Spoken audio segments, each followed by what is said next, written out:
Hey guys, how's it going? It's Sean from Ridesharing101.com. Happy Father's Day to all of you this Sunday. Now, today's video log, I want to talk about a petition that Uber is asking its California drivers to sign. And I'm going to urge you not to sign this petition. And before I kind of get into that, let me backtrack a little bit.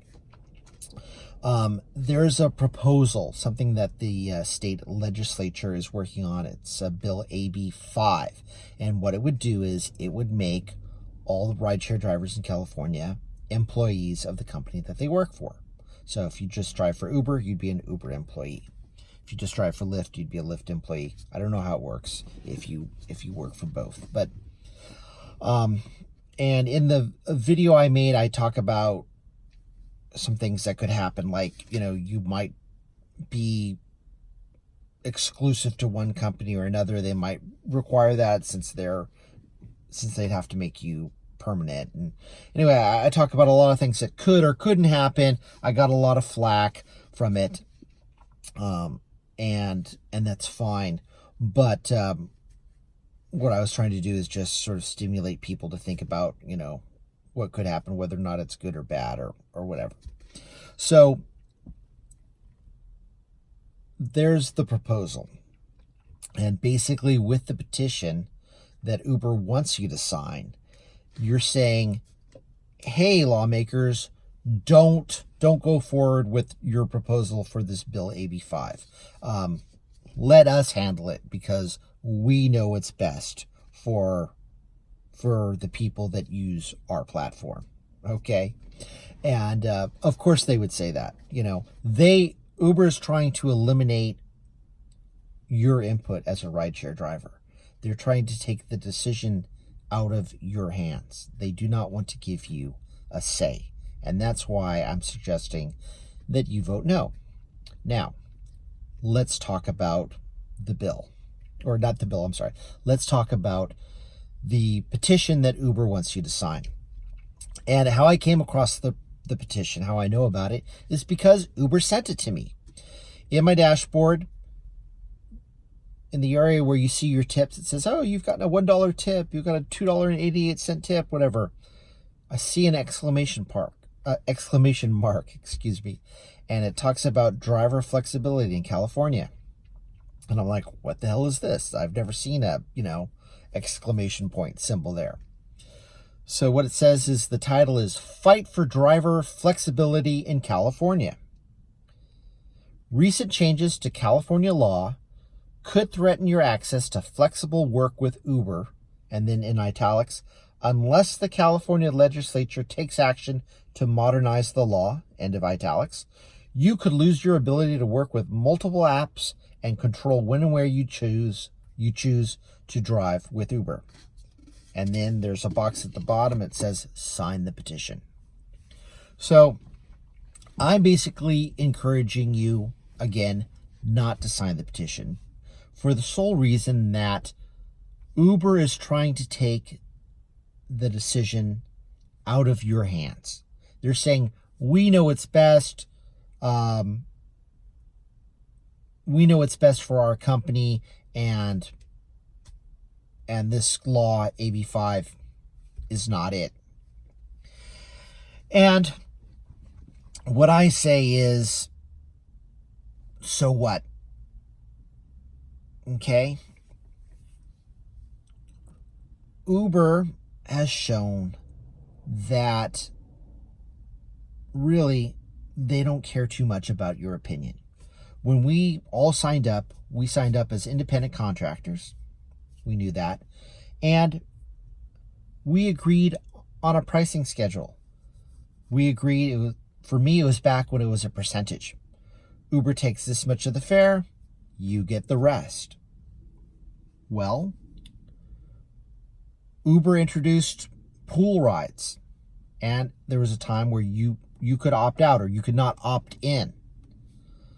But then with updates, you had to accept pool rides. You had no choice whether or not you wanted them or not. Then they changed things. They changed the percentage. They changed from a percentage to a distance and time model. Where was my input then? There was no input. There was like, hey, you're just going to have to do this. Or you're not going to ride. Or you're not going to drive. You can't give rides. So, in essence, it's agree or find a different line of work. So, if you become a permanent employee, you're going to cost the rideshare company that you work for additional money because they have to offer you health insurance. They have to allow you to, or I'm sorry, one of the things is they could allow you to have health insurance. They have to pay in for unemployment insurance. They have to pay in disability insurance. They have to allow you to collective bargain. Okay, what does that mean? Collective bargain means you can join a union. So if there's a union that will accept rideshare drivers, and it seems like there's a couple that will, you have the option of joining a union. You don't have to, but it's an option. You're eligible for workers' comp, for disability. Let's say you're driving on your way to pick up a passenger, you get T-boned, you're in the hospital for a couple of weeks. Broken leg, can't drive, can't work. You'd be eligible for unemployment insurance. You're not eligible for unemployment insurance now. So there's lots of benefits, and these benefits, they're paid for by the employer, which would be Uber, because instead of being an independent contractor, you would now work for them. So they have a certain responsibility towards you. That's the law. They don't want that. They're like, well, that's going to eat into our profits, into the money that we make. Not that Uber is profitable, but they do generate income. They could be profitable, but they don't know how to run their company. I'll probably do a video in the future on that, like 10 things Uber can do that would actually, make them money. But I digress. So Uber wants to take away the decision from you. Now, I haven't, the language for AB5 is not available. It hasn't, passed all the steps that it needs to.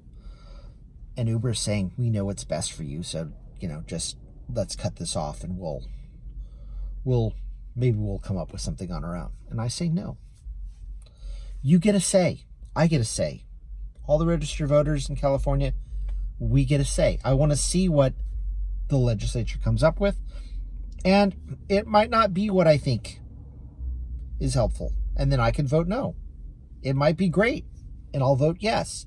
Either way, I want a say. And that's what this bill does. It's going to get me a say. It's going to give me a say. And I can give my opinion. And I can contact my politicians. I can contact the governor. I can contact people in the assembly. There's nothing more powerful than this. As a registered and active voter in your area, I encourage you to, and you send that message to your politicians. As a registered voter and active member, what you're saying is, hey, I vote. Come next election, I could be voting for you or against you. I am active, so I know the issues. I'm probably talking to my friends and encouraging them in certain courses of action. So politicians respect that. Okay? They love apathy because they can control that. That's like, oh, fine, these people aren't going to do anything. I don't have to worry about it. If you're like, hey, this is the decision that I want. If I'm not going to get it, I'm going to let you know. And I'm going to let you know on the ballot box. I'm going to let you know in a campaign contribution, possibly, either to you or to your opponent. Okay? Politicians respect this. So whether or not it's this bill that Uber, doesn't want to see happen, or something else that's very powerful. You contact your politicians and you say, as a registered voter in your area and an active voter, they respect that. And you can contact them and they'll get back to you. It might not be the day you contact them or the next day or even that week, but if you write a letter, send an email, a phone call, that politician or somebody on their staff will get back to you. That's just how they stay in office. Even the president, you might not hear from the president's office for 3 months, but eventually you will hear back. So I encourage you to use your rights as a registered voter and a citizen. Okay?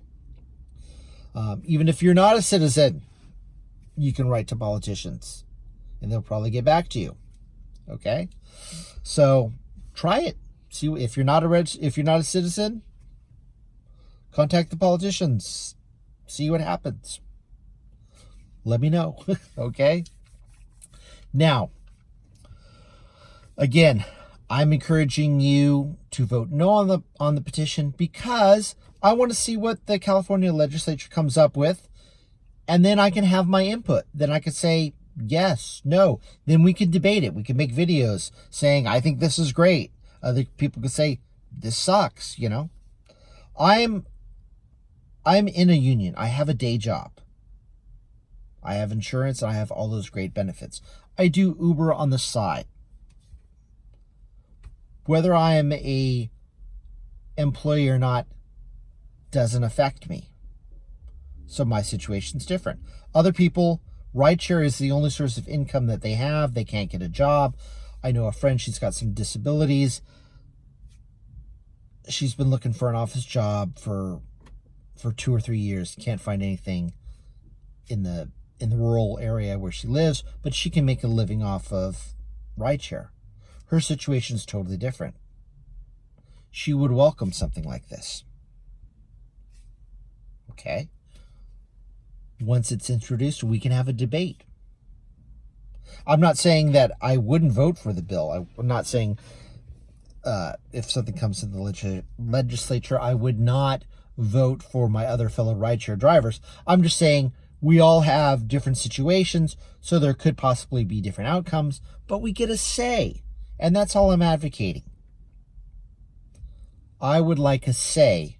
I do not want Uber to have a say for me because I don't like how they've treated me up until this point. So I will not sign this petition. I will not encourage other drivers to sign this petition. And that's my say. Drive careful.